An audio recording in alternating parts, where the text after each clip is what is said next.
God is a God of new beginnings, so take a deep breath. That's all I'm going to say about that because I got to plunge in. I want to look today at a pattern I've talked about before, but today I'll have the chance to draw together more material to look at why Genesis reveals something about the nature of life that explains why Christianity makes the most sense. And then I'll get to one or two things that you can do today to apply this to your own life. In Genesis, the pattern that we've seen over and over is this. Existence begins with chaos. The Spirit of God hovers over it, and then God separates light from darkness, sky from the earth, dry land from the waters, and then God joins together. And that creates shalom, something that's really good. God joins the man and the woman together in marriage and so. So this is the pattern. Chaos, separation, distinction, which makes possible a joining together, and that makes possible shalom, a larger, better whole that celebrates the diversity of the parts coming together into a kind of community. Now, Dallas Willard writes in his book, Renovation of the Heart, that this is reflected in how we understand things. He says, God has created all things in such a way that they are inherently intelligible. In the beginning was the word, logos. All things have parts. These parts have properties. So they're separated, which in turn make relationships between the parts possible to form larger wholes, which in turn have properties that make possible relationships between even larger wholes that form still larger wholes, and so on. This basic structure of created reality applies to everything, from an atom or a grain of salt, sorry, there is some creature running around in my book, to the solar system or the galaxy, from a thought or a feeling to a whole person or a social unit. Now, we're going to look at why Genesis explains that Christianity just makes sense of life. We see the same pattern every time a human being is born. If you look at folks that write about neurology, you started out as a single cell. Single cell is just kind of chaos, could be a little amoeba, undifferentiated. And then on the fourth day, something remarkable happened, and you, cells, began to differentiate. God called out to your cells, come out and be ye separate. Be ye a kidney or a toe or an elbow. And it was so, and it was good. And then some of those cells became part of your neurological system. And then a remarkable thing happened. They began to connect with each other. And as Donald Hebb famously put it, neurons that fire together, wire together. And this process of integrating, what we talk about as neuronal integration, but then also pruning, separating goes on so that you are able to learn how to walk and how to talk and how to drive a car. And that creates shalom. But it doesn't stop there. When we look at your mind, your consciousness, how you think and feel, one of the great researchers of our generation, Mihai Csikszentmihalyi, talks about how the mind itself, this is a direct quote, the unaided mind tends towards chaos. But then what happens is you can learn. You identify, for example, separate notes on a scale and where they are on the keyboard and how to hit them with your fingers. But then that knowledge becomes integrated into your overall awareness, and it gets smoother, and eventually you are able to play Chopin, or you're able to snowboard down one of the Alps. And he calls that experience flow. He says that's how it's possible for a human being to join, to be connected, to experience ecstasy, ecstasis, existence outside yourself, beyond yourself. And that sense that he calls flow is kind of a secular term for what the Bible calls shalom. But it doesn't stop there. Take an individual. Murray Bowen with family systems theory, John Bowlby with attachment theory, researches how a human being is born. They're their own separate little being. So they get distinguished from the mom. Their body comes out, but then they become capable of attachment to their mom. And once they're separate out there, they can be joined together. Now, there can be problems here. And they can be too detached. They can be too separate. That's a problem. Or they can be overly connected. They can be enmeshed where they're not fully differentiated. But if you can be a differentiated, non-anxious presence, and people can do that coming together where they honor one another's personhood and wills and yet join together in a kind of oneness, then there can be a family. The Bible's word for a healthy family is shalom, but it doesn't stop there.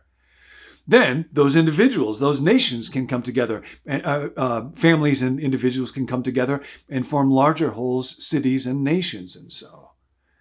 And they can experience community where there is oneness and yet the celebration of individuals. Now, if they get that wrong, there can be anarchy, survival of the fittest, social Darwinism, total separateness, or on the other hand, there can be forms of government that are totalitarianism. Everything is just one. It's just a total entity, but it is dominated by the will of a single power. And that's a nightmare. If you've ever read Lord of the Rings, one ring to rule them all, one ring to find them, one ring to bring them all, and in the darkness bind them.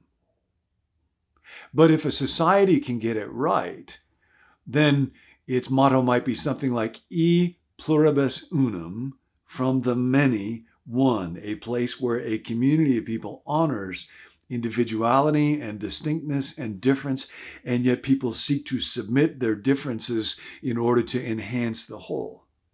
When we think about the afterlife, what do we have to look forward to? It's very interesting. C.S. Lewis has two books, Screwtape Letters. He writes that his picture of hell is that kind of totalitarian picture where he imagines that demons, the evil one, wants to consume other beings, dominate them so that I suck yourself, your will, your life into mine and feed off of it. So that everything's one, but it's all mine. My will be done. In another book of his, The Great Divorce, he pictures hell like this vast, gray, empty city. And what happens there is people come down there, but they can't get along with each other. And so they move to the edge of town, and eventually they all live light years apart from each other. And there is all separateness, no togetherness. As opposed to the picture of shalom that the Bible gives us in the book of Revelation is people from every tongue and tribe and people and nation gathered together like a family around the throne singing, because in a choir, everybody is bringing their own individual voice, their own individual gift, and yet creating a new kind of oneness, a larger whole of such beauty that it'll make you weep if you hear it right. Now, last observation about all of this. Dallas Willard has written, other folks have also, there are really, when we try to understand the big picture in our day, three great stories or meta-narratives that vie for human allegiance. One of them is what might be called the Nirvana story, New Age thought, monism, which says that really distinctions are illusion, your selfhood is an illusion, and there is and eventually will just be oneness. No individuals, no differences, just everything into a giant one. Another story is the secular story, naturalism or materialism, that really all there is just particles and energy. They flew out from the Big Bang. They continue to spread farther apart from each other. There is no oneness. There is only separateness, survival of the fittest, and that will be the end of the story.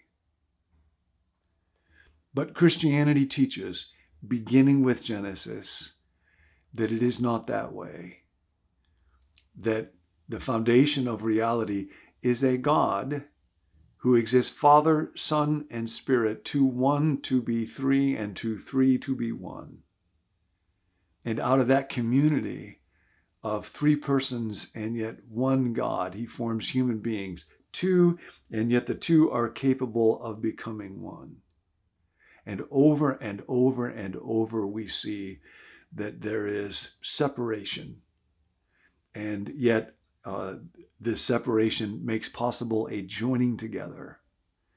And that joining together creates a kind of goodness and a kind of whole that can then create more and more and more, so that ultimately persons are utterly distinct, and you will be forever a unique individual, and yet not isolated, and yet not separate, capable of being joined to something that is a cosmic project and has a beauty to it and a oneness to it and is a family and has a whole where we are all distinct and yet we are all one. That's the picture of reality that Christianity presents. That's the framework from chaos to separateness, distinctness. What an amazing thing that is. But then not isolation, togetherness that is richer and deeper and yet always honors that separateness. You are a part of that. And I'm a part of that. And that is why I believe that what Christianity teaches about the nature of reality and personhood and community makes more sense than any of the alternatives. It is not an accident that is moving towards lifeless isolation, and it is not moving towards one indistinct amoeba-like cosmic blob. It is a family of persons. E pluribus unum. So today, ask yourself, what's one area where I can separate the way that God would want me to separate? Like maybe it's when you go to work today, actually work and say, today, I'm not going to mess around at work doing video games or checking how I'm doing on the stock market. I'll take rest as it's appropriate, but I'm going to devote my time in that way. Or you might also think today, where's God calling me to join? What does God want me to be connected to? A friend was telling me about another guy that we both know, and he saw him at a gathering where there were a lot of real important people, but this mutual friend of ours was connecting with, looking into the eyes of, talking directly to people that were kind of at the bottom end of the socioeconomic scale there, to connect with them. Very often, we think separate means separating from people, and God calls us to connect with people. Or maybe there's a thought. A friend told me today that the thought that he wants to be bonded with in his mind today is, create in me a clean heart, O God. That's why Christianity makes more sense, I believe, than any alternative explanation of the world. So today, be separate from that which would be toxic to you. Be joined together where God is calling you. End of teaching. Beginning of your day connected with God.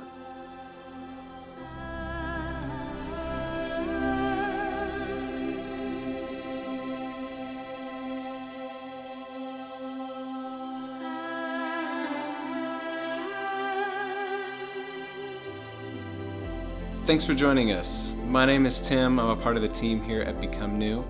If you'd like to receive the emails that go along with each video, you can let us know at becomenew.com/subscribe. Or if you'd like to receive a text alert whenever we release a new video, you can text the word BECOME to the number 855-888-0444.